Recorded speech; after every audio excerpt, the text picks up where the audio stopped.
Muchísimas gracias a la Fundación Guayacanes por a Enlaces, primero por generar estos espacios y luego por permitirnos compartir conocimiento, compartir experiencias y crecer juntos en pos de nuestros usuarios, que es lo que nosotros tenemos como propósito en el día a día.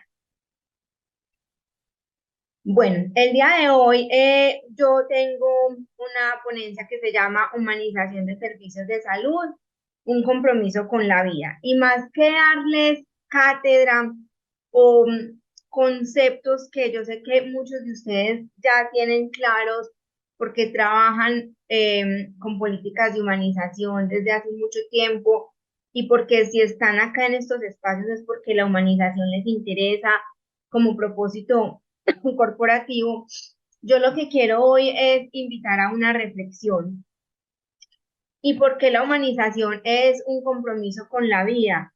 Porque nosotros no podemos pretender prestar servicios de salud con calidad, con seguridad, cuando no pensamos en la persona como el eje central de todo nuestro actuar.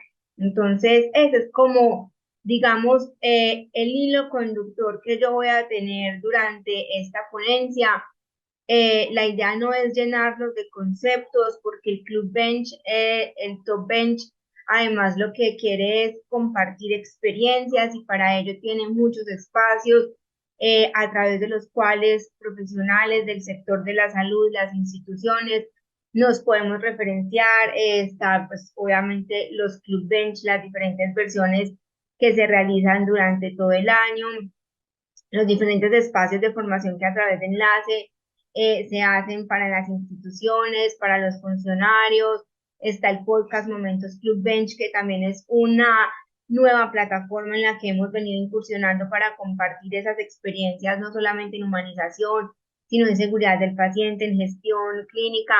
Entonces, digamos que si estamos acá es porque nosotros ya tenemos como esa chispita encendida por trabajar con calidad y por trabajar como con todos los estándares para nuestros usuarios. Entonces, la idea hoy no es el concepto teórico como tal, sino llevarlos a la reflexión, sobre todo ahora que estamos iniciando la jornada. Entonces, bueno, vuelvo y me presento. Mi nombre es Catalina Aguilar.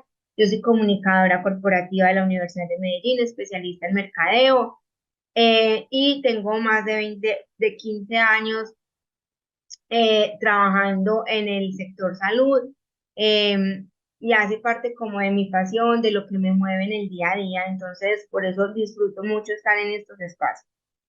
Primero quiero hacerles una reflexión, que es una reflexión personal y que quiero que no solamente como funcionarios de una institución de salud o de una aseguradora, sino como eh, personas, como posibles usuarios del servicio, de los servicios de salud, porque hay una cosa que a todos nos hace iguales y es que absolutamente todos en algún momento de la vida vamos a necesitar eh, asistir a un servicio de salud, bien sea como usuarios directos, bien sea como acompañantes de un hijo, de un padre, de nuestro esposo, etcétera. Pero nadie, absolutamente nadie, independiente de su posición socioeconómica, de su filiación política, religiosa, de su procedencia, nadie está exento de utilizar un servicio de salud. Algunos lo harán con mayor complejidad a través de su vida, otros con menor complejidad. Ojalá todos lo hiciéramos de manera muy preventiva, pero todos en algún momento de la vida somos usuarios de los servicios de salud. Entonces, mi reflexión va orientada a qué se afecta cuando se afecta la salud. La enfermedad llega para enseñarnos, para mostrarnos la vulnerabilidad de la condición humana. A veces golpea con fuerza nuestras estructuras más fuertes porque cuando falta la salud, muchas otras cosas carecen de sentido y lo que dábamos por sentado cobra un valor incalculable. Y es ahí, en esa vulnerabilidad, cuando buscamos la mirada compasiva del otro, incluso de nosotros mismos, que hemos creído perder nuestro valor.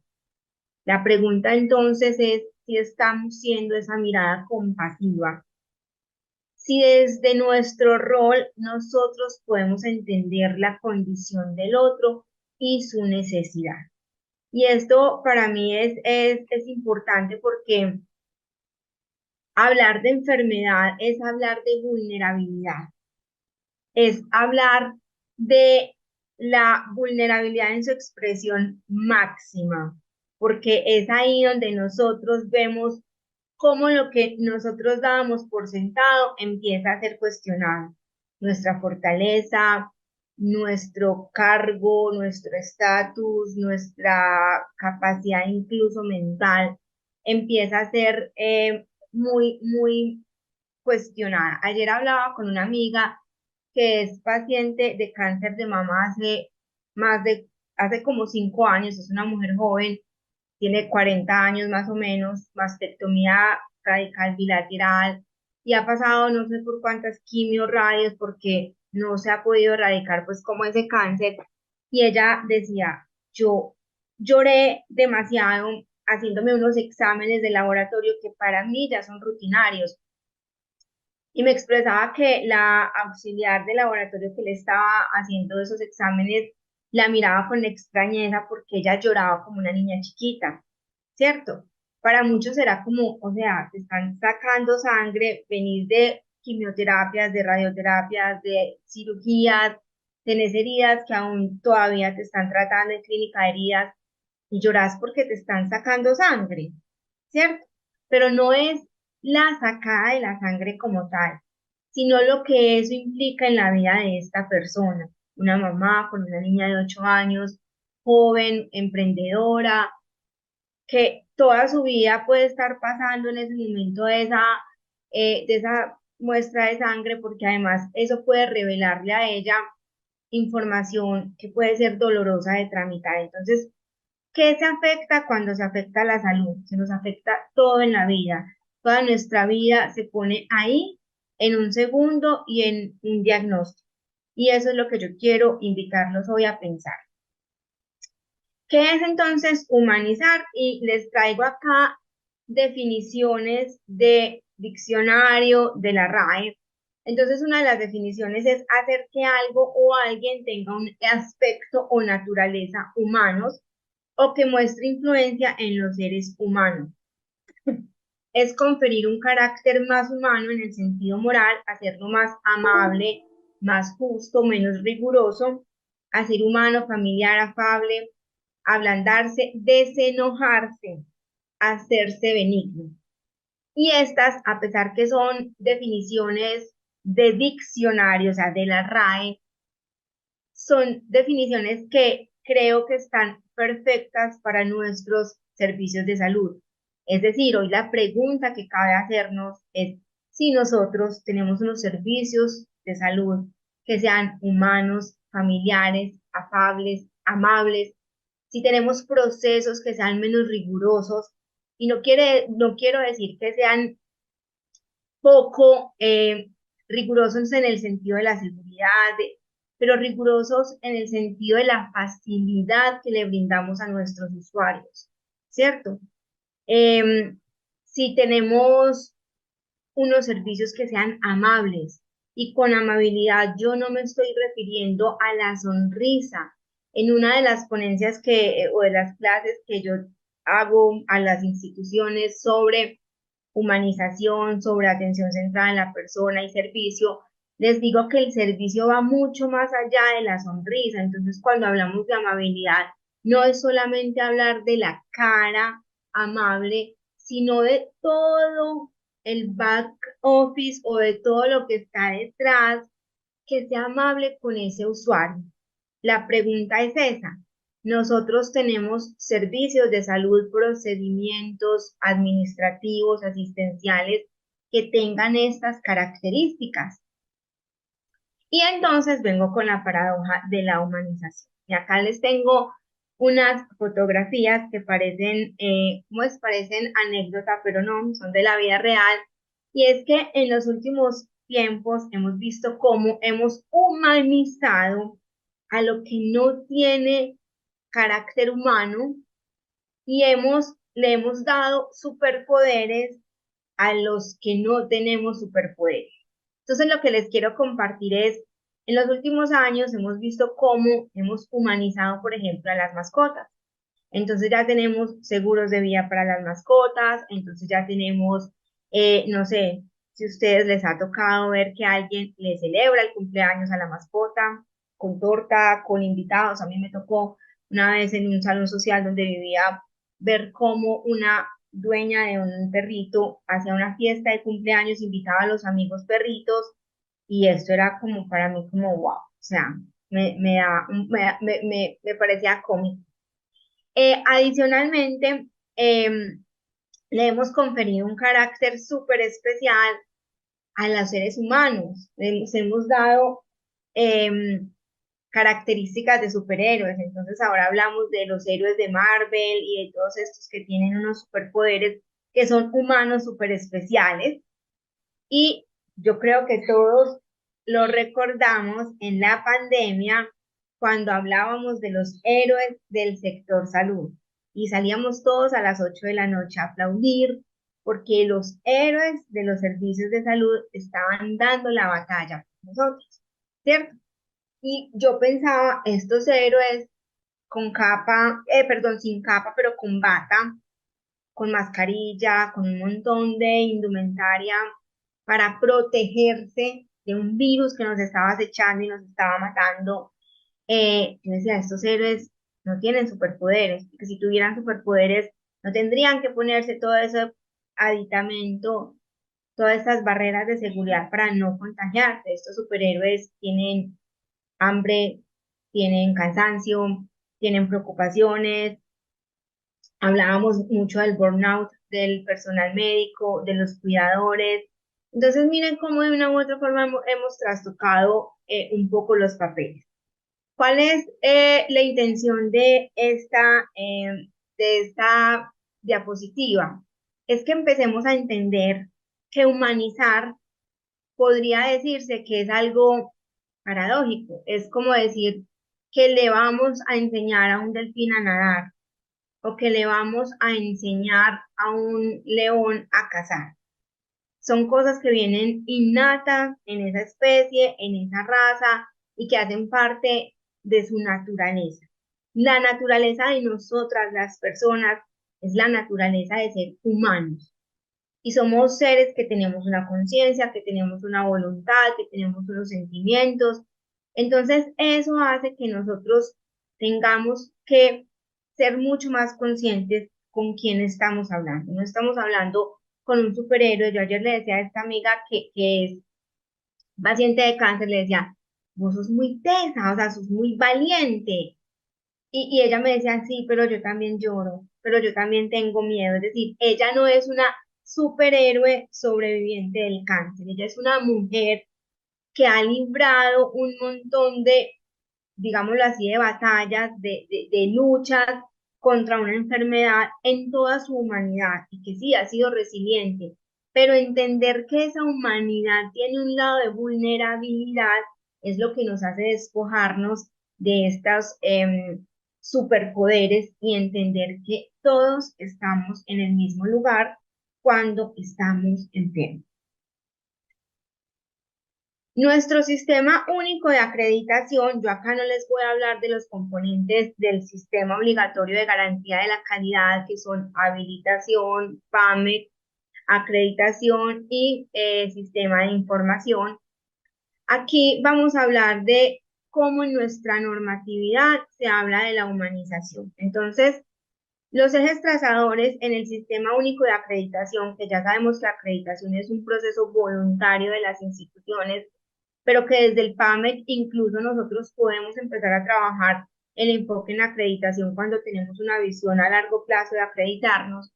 Entonces dice que la atención centrada en el usuario de los servicios de salud, cuya meta es identificar, satisfacer y exceder las expectativas y necesidades. Y esto es muy importante.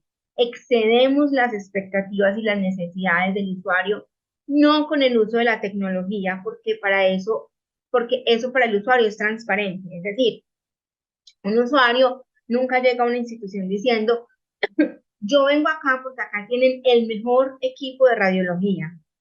Yo vengo acá porque acá tienen el mejor equipo para la toma de muestras, porque las máquinas de anestesia son las 1A del mercado, porque el tomógrafo, no. El paciente va ahí casi que rehén, y lo digo entre comillas, porque el paciente muchas veces, y sabemos que cómo funciona nuestro sistema, simplemente lo direccionan a una IPS o a un prestador que haga parte de la red de servicios de su aseguradora, casi que sin preguntarle a él quiere o no, le queda cerca, le queda fácil, sino esta es la disponibilidad que existe y allá es donde debe ir. Y esto lo vemos todos los días. La persona que me ayuda en casa vive en San Cristóbal, un corregimiento de Medellín, y tiene que ir a unas consultas médicas hasta Sabaneta. O sea, le queda literal al otro polo de la ciudad, porque Sabaneta es un municipio del área metropolitana. O sea, estamos hablando de una distancia demasiado grande para esta persona, pero eso es lo que hay. Entonces a ella le corresponde ir allá no porque sea la mejor IPS, no porque estén los mejores profesionales, los mejores equipos,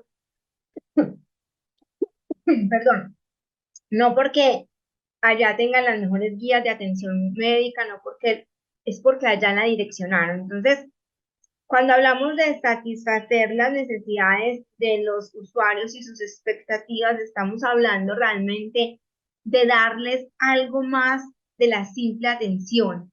Y es algo más que el paciente está buscando, quizá es que le ayudemos o le orientemos en los procesos posteriores a esa cita, es que entendamos esa realidad de la cual en la cual él vive, y que aunque para nosotros sea muy ajena, que podamos nosotros, por ejemplo, entender que el traslado para él, el desplazamiento es muy largo, y que quizá darle una cita a las 7 de la mañana es bastante complicado, que podemos ofrecerle unos horarios diferentes. Eso es humanizar, es pensar en el otro, en la manera como nosotros podemos facilitar el acceso a esos servicios de salud, en ser amables, y eso es amabilidad, tener unas agendas que sean mucho más flexibles. Y yo sé que es difícil porque ustedes me van a decir es que la contratación, es que nos asignaron una población por PGP, es que hay muchísimos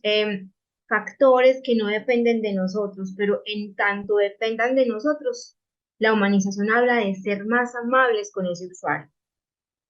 Otro eje trazador es la gestión clínica excelente y segura para minimizar el riesgo de sufrir eventos adversos, y la humanización de la atención con la meta de garantizar el respeto y la dignidad del ser humano. En habilitación también estamos hablando de humanización, porque habilitación, la resolución 3100 de 2019 nos dice en las prácticas seguras que debemos tener en el estándar de procesos prioritarios, hablamos de la comunicación que establecemos con el paciente. Hablamos de un enfoque diferencial. ¿Y qué es el enfoque diferencial? Es entender las particularidades de cada grupo social. Estamos en el Club Bench del Pacífico, y sabemos que la población de nuestro país es una población muy diversa, es una población multicultural, es una población que maneja unos dialectos, unas costumbres diferentes. ¿Cómo nosotros podemos facilitar, vuelvo y digo, el acceso de los servicios de salud a esa población que está más lejana? Y no solamente lejana, digamos, físicamente, sino lejana en la posibilidad de acceso por las barreras que hay culturales, de educación, de dialecto, de tantas cosas. Entonces, conocemos a nuestros usuarios. Em, yo sé que muchos de nosotros vimos la película Encanto y nos vimos ahí reflejados en muchos de sus personajes. Y si vamos a esta familia, esta es una familia muy fusionada, porque está la abuela como eje central, pero están los hijos con sus hijos y sus esposos. Entonces es una familia que tiene, por ejemplo, diversidad de edades, y al tener diversidad de edades, tiene diversidad de factores de riesgos, por ejemplo. un perfil epidemiológico totalmente diferente. Hoy en día tenemos familias monoparentales, madres cabeza de familia, que están solas a cargo de sus hijos. Tenemos familias homoparentales, familias que están constituidas por dos mujeres, dos hombres y que tienen hijos, familias constituidas solo por la mascota, y entonces es ahí cuando nosotros empezamos a ver, pero este por qué que está hospitalizado, está preocupado por el perro, por el gato, pues, o sea, no tiene quien se lo cuide, no, no es tan simple, es un miembro de su familia del cual él es responsable, y en este proceso de hospitalización, en este proceso de enfermedad, no va a poder hacerse cargo de ese ser que para él es importante. De hecho, miren que ya hablamos de los animales de asistencia emocional o de los animales de asistencia para personas que tienen alguna discapacidad. Entonces, conocer a nuestros usuarios es saber de dónde vienen, no solamente de qué se enferman, sino cuáles son sus necesidades. Vamos a pensar entonces, ¿quién es nuestro usuario? ¿Cuál es su perfil demográfico? Y eso lo tenemos muy claro, obviamente. Perdón, si estamos en la región Pacífico, pues sabemos más o menos cómo está constituido esa población, ese territorio. Eh, Tenemos acceso a información a través del DANE, a través de todos los sistemas de información que tenemos en el país, de, digamos, de caracterizar esa población.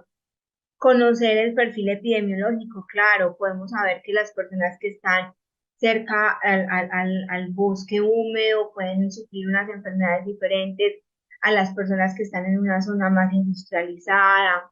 Eso lo tenemos claro. Luego, nuestro perfil socioeconómico, estas personas acceden a educación, cuál es su grado de escolaridad, cuáles son sus costumbres culturales, sus prácticas religiosas, porque incluso eso incide mucho en el acceso a la salud, pero sobre todo, ¿qué necesita de nosotros esa población, ese usuario? Si nosotros tenemos población indígena, ¿qué necesita de nosotros esa población indígena? No es lo mismo esta mamá indígena a la mamá de la ciudad. Tienen necesidades diferentes, tienen tipos de apego y de vínculos con sus hijos totalmente diferentes, prácticas diferentes. ¿Cómo nosotros podemos tener en cuenta eso para ser más amable en la prestación del servicio de salud? ¿Cuáles son las características del usuario de los servicios de salud? En términos generales, yo he realizado esta caracterización independiente del perfil que tenga cada usuario, ¿cierto? Porque ya sabemos que no es lo mismo atender una persona blanca que una persona afrodescendiente, que una persona, por ejemplo, los isleños, cuando hablamos del área del departamento de San Andrés, persona indígena, no es lo mismo, pero en términos generales, todos estos usuarios tienen unas características que comparten. Están enfermos y su condición produce temor, dolor y angustia. Yo no sé qué es lo que tengo. Yo no sé cómo me lo van a manejar. Yo no sé cómo me van a tratar ese proceso a mí. No conozco al médico, no conozco el hospital. En la mayoría de casos no entienden qué pasa ni cómo se supera esa situación.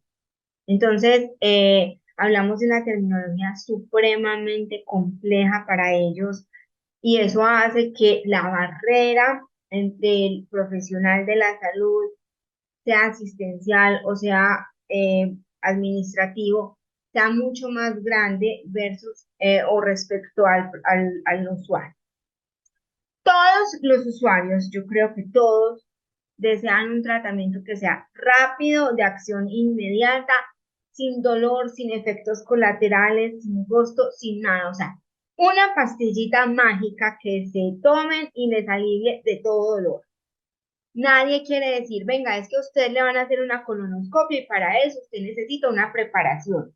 Y la preparación es tomarse un laxante que le va a producir una diarrea terrible, y usted va casi que a ir y volver, porque no hay nada más incómodo que uno tener estos temas para que además después te hagan un examen que de por sí es incómodo. Entonces, nadie quiere eso. La gente quisiera como realmente una pastillita y que ya todo esté perfecto. Mientras tengamos ciclos de servicio más largos, van a ser mucho más peligrosos, porque es que el paciente que aparentemente viene con un dolor de cabeza, pero que no escuchamos bien esos antecedentes del paciente, que no tenemos una buena conciliación medicamentosa, puede ser un paciente que no tenga un simple dolor de cabeza, sino que esté haciendo otro tipo, que sea síntoma de otro tipo de enfermedad y nosotros no le damos una adecuada respuesta. Y todos requieren atención inmediata, absolutamente todos. Desde la mujer que va con el cólico premenstrual que literal la está matando, hasta el que tiene el virus que está dando. No sé si a ustedes les pasa, todos, en todas las épocas del año, hay un virus que está dando. Entonces, ¿de qué está enfermo? No, del virus que está dando. Entonces, el que tiene la gastroenteritis ve que se está muriendo, pero el que tiene el dolor de cabeza de hace 3 días también se está muriendo y el que se cayó de la moto también se está muriendo. Todos requieren atención inmediata y eso requiere de nosotros, digamos, un nivel de, eh, de preparación, un nivel de conciencia mayor, de saber cómo vamos a tratar a cada paciente, haciéndolo sentir supremamente importante, obviamente, entendiendo que hay unos procedimientos, que hay una clasificación de cada paciente de acuerdo al riesgo que se denota en su perfil, pero saber que esas son las características más o menos de todos los usuarios. Y entonces cuando hablamos de atención centrada en el usuario, la Organización Mundial de la Salud nos dice que es un enfoque de atención que adopta conscientemente a individuos, cuidadores y familias y comunidades como participantes y beneficiarios de los sistemas de salud que responden a sus necesidades y preferencias de una manera humana y holística, que requiere que además las personas que están al frente de esa atención tengan una capacitación y que sean capaces de tomar, digamos, las mejores decisiones en pos de esos usuarios.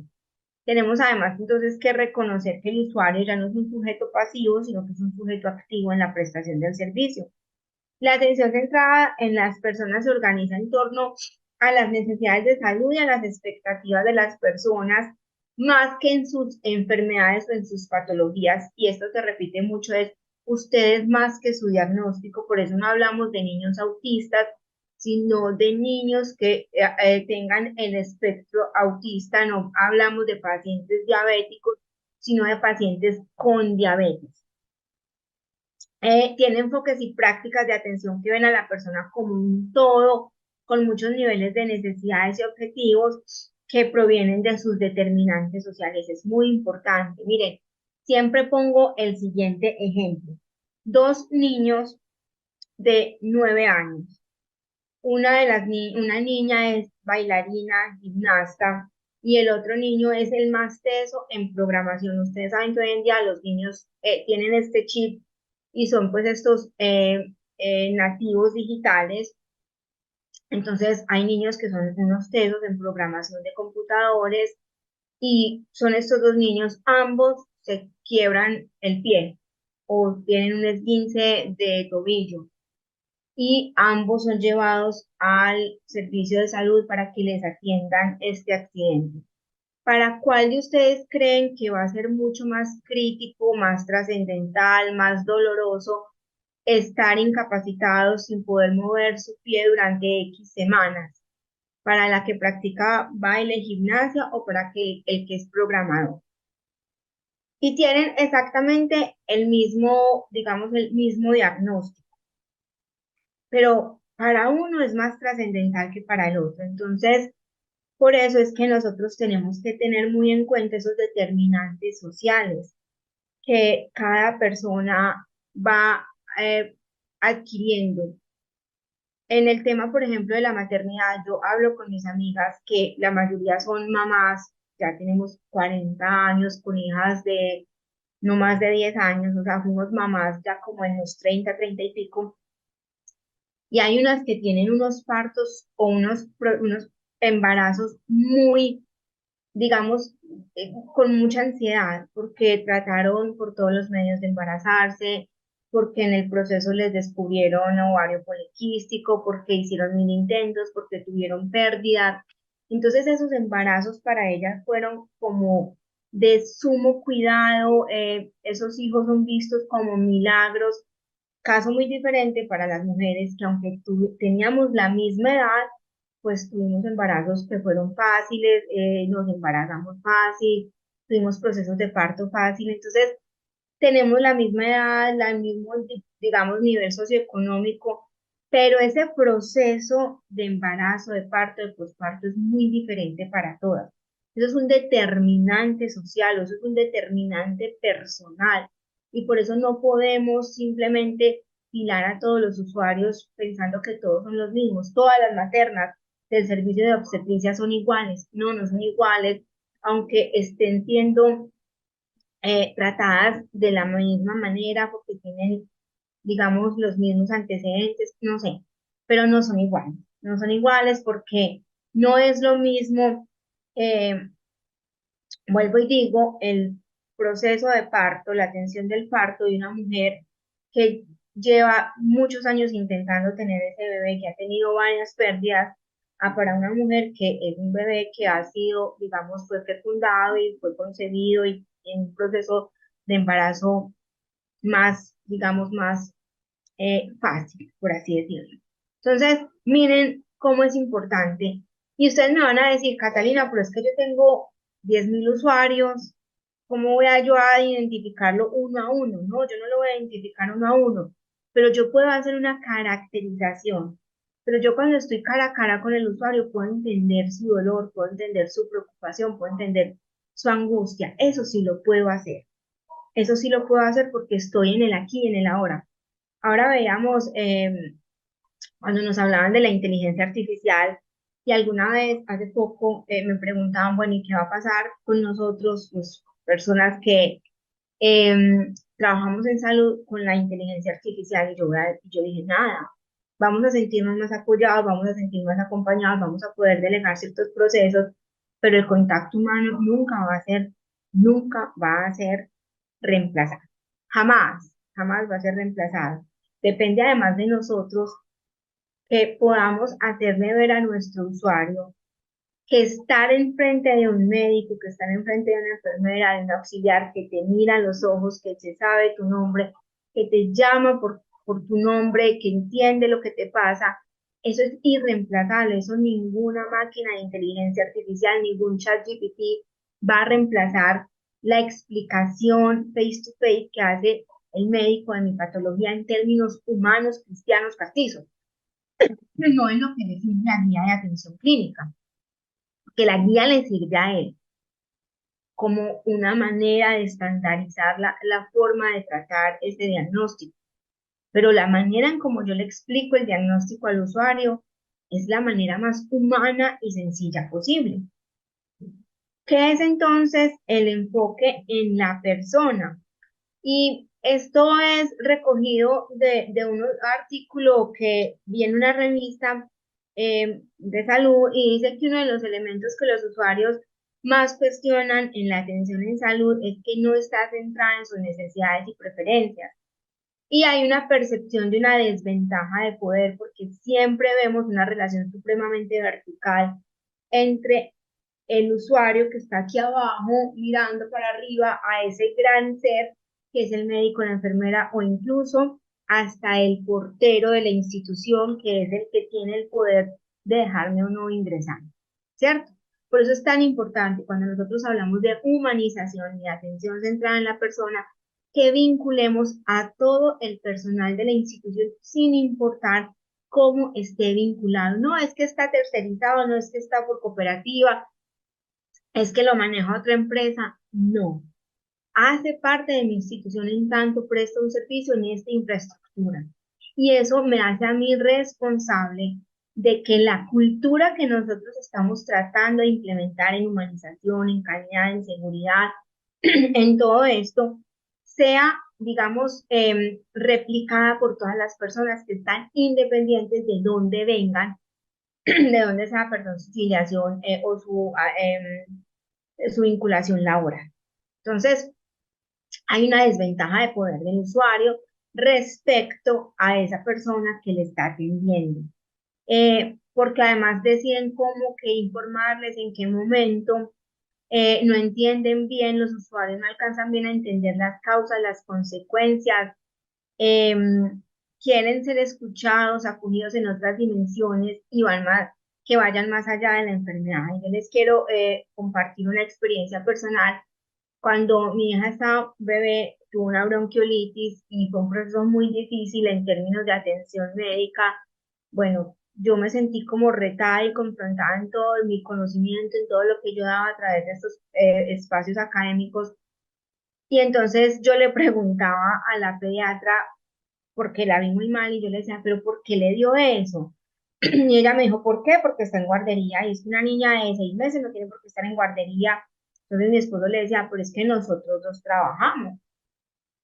Y en Medellín, la mayoría de mamás mandan a sus hijos desde temprana edad, desde que son bebés, a la guardería, pues porque la licencia de maternidad dura 3 meses, y entonces las mamás son profesionales que quieren además seguir siendo pues como productivas laboralmente.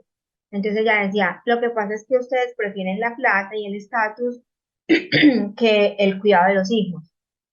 Y a mí de esas frases me entraron como unas puñaladas, porque yo decía, qué difícil era en ese momento yo ver a mi hija supremamente enferma y a una profesional cuestionando mi proceder como mamá, mis decisiones. Pero yo decía, es que si no trabajáramos no podíamos pagar la medicina prepagada a través de la cual esta muchachita está en este servicio médico y este pediatra la está atendiendo, ¿cierto? Porque esto es un círculo.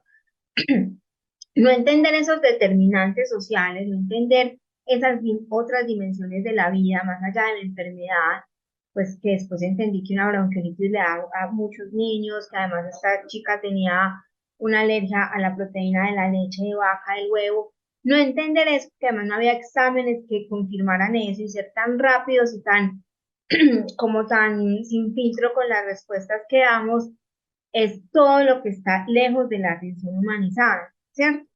Y miren que estoy hablando de un servicio de médico al que accedí a través de una póliza de salud. Entonces, esto no es algo que sea solamente de los hospitales públicos porque tienen gran volumen de usuarios, no. La humanización parte de la decisión personal y el compromiso de cada uno de los colaboradores en poner en práctica estas estrategias. Cuando yo dicto el curso de humanización, el entrenamiento de humanización con la fundación, con enlaces, hablamos del colaborador y del rol tan importante que tiene el colaborador. Acá por términos de tiempo no lo podemos hacer. Y yo siempre les aconsejo que como la humanización es más que una moda, es más que una tendencia, sino que es una filosofía institucional, siempre les digo, desde el área de talento humano, desde el área de gestión humana, tenemos que tener muy claro cuáles son las competencias, las habilidades que deben tener las personas que están trabajando para la organización, los colaboradores que trabajan en la institución, porque podemos hacer todas las estrategias, todos los cursos, todos los entrenamientos, pero si esa persona no tiene esa disposición innata, si eso no está en su ADN, es muy difícil que logremos bajar todo eso que gerencialmente nosotros estamos estructurando. ¿Por qué humanizar? Humanizamos porque debemos personalizar la atención sin olvidar que cada paciente transita su enfermedad de manera única y singular. Y eso nos tiene que hacer poner en el papel del otro. No es lo mismo una persona de la tercera edad que tenga todos sus hijos acá en el país, que tenga nietos, que tenga un círculo familiar amplio, que puedan rotarse para cuidarlo, a la persona de la tercera edad que solo tiene un hijo, que quizá ese hijo no vive en la ciudad o que tiene unos turnos de trabajo que no le permiten estar permanentemente con él. No es lo mismo. Entonces, este paciente puede tener la misma enfermedad que el otro, vuelvo y digo, ahí es cuando el TSH, ahí es cuando los triglicéridos, ahí es cuando el azúcar, glicosilada y todo esto puede ser un valor numérico que es importante, pero que más allá de eso estamos viendo a una persona con unas condiciones totalmente diferentes. La presencia humana delante del paciente que está vulnerable a causa del dolor, le causa angustia, le causa desesperanza y necesita una mirada, pero una mirada que va desde la compasión, que va desde ese entender tu dolor y tratar o poner todo lo que esté a mi alcance para aliviar no solamente el dolor del cuerpo, sino el dolor del alma. Unas palabras que muestren calidez, que muestren escucha activa, que comprendan la situación por la que está pasando el usuario. Reconocer a la persona más allá de su enfermedad, de su diagnóstico, de los síntomas que tiene. Vuelvo y digo, no tenemos pacientes diabéticos, tenemos pacientes con diabetes, con hipertensión, porque entonces vamos y decimos, no, es que el señor diabético, pero el señor diabético es más que un señor diabético. El señor diabético es un señor que puede tener una vida activa, laboral, que puede tener muchas implicaciones de su vida en las que repercute su enfermedad. Y pasar de la relación transaccional, donde se realiza un procedimiento, a la relación humana, donde se ve al otro en su dignidad, pensemos en eso. Y cuando yo hablo de una relación transaccional, es cuando simplemente veo el procedimiento que está perfectamente descrito y documentado, porque eso lo tenemos que hacer en habilitación, porque eso lo tenemos que hacer en PAME, porque eso lo tenemos que hacer en acreditación. Es más allá de documentar y aplicar ese protocolo perfectamente, porque es que en los protocolos incluso hay instituciones donde dicen, primer paso, saludar, segundo paso, presentarse, tercer paso, preguntarle al paciente el nombre. Me pasó con mi hija hospitalizada también, ¿cómo está el bebé?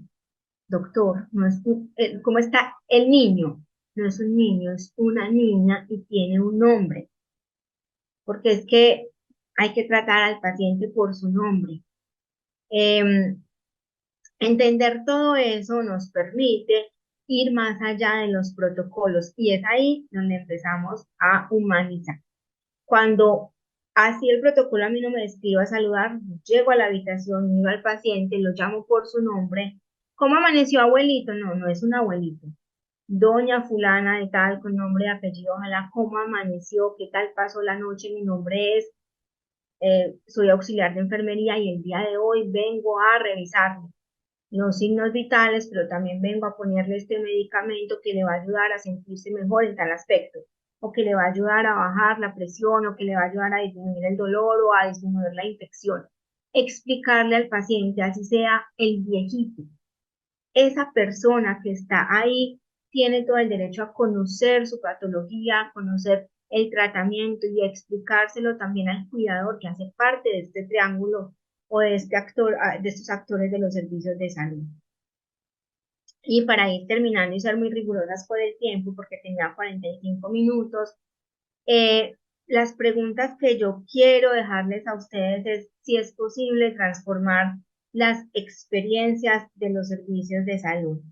Y para eso es importante que nos preguntemos qué significa ir a un hospital o qué significa ir a un servicio de salud, una diligencia harta, miedosa, que nos produce toda la angustia y la ansiedad del mundo, o un proceso que si bien tiene su parte poco chévere, por así decirlo, su parte no luminosa, voy a sentirme bien tratado, voy a sentirme bien atendido, bien informado. Yo puedo resignificar esa experiencia mediante el análisis de mi cadena de valor.